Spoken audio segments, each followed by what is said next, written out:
বন্ধুরা, আজকে আমি মুসুর ডালের বড়া বানাবো। তো সেই জন্য প্রথমে আমি ডালটা ভিজিয়ে রাখবো। আমি প্রায় 3 ঘন্টা মতন ভিজিয়ে রেখেছিলাম। এবার ধুয়ে নেব ভালো করে।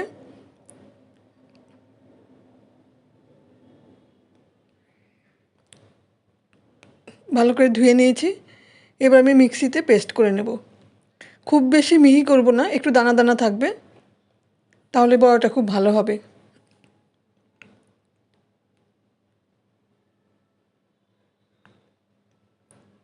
আমি এরকমভাবে করে নিয়েছি, একটু দানা দানা। এবার আমি দুটো কাঁচা লঙ্কা কেটে নিলাম। তোমরা নিজেদের স্বাদ মতন ঝালটা দেবে।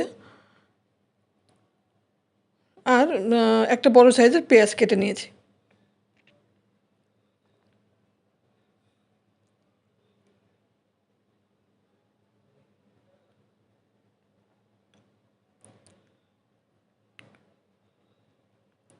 কেটে নিয়েছি, এবার আমি দিয়ে দেবো, মিশিয়ে নেব ডালের সঙ্গে।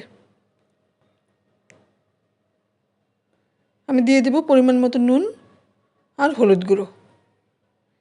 এবার ভালো করে মাখিয়ে নেব। মাখানো হয়ে গেছে। এবার কড়াইতে একটু বেশি করে তেল দিয়ে তেলটা গরম করে নেব।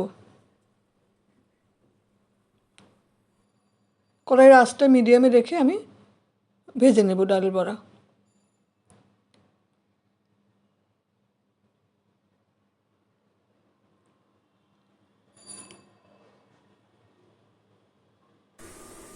উল্টে দিয়েছি।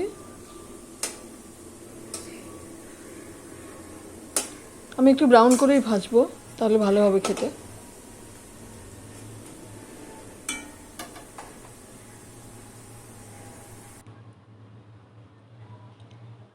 হয়ে গেছে ভাজা, এবার আমি তুলে নেব।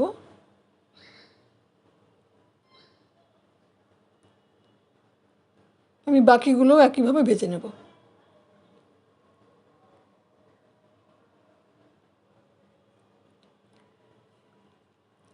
হয়ে গেল, আমি সবগুলো বড়া ভেজে তুলে নিয়েছি। গরম ভাতের সঙ্গে ভীষণ ভালো লাগবে ডাল ডাল দিয়ে। আর স্ন্যাক্স হিসেবেও খাওয়া যাবে চায়ের সঙ্গে।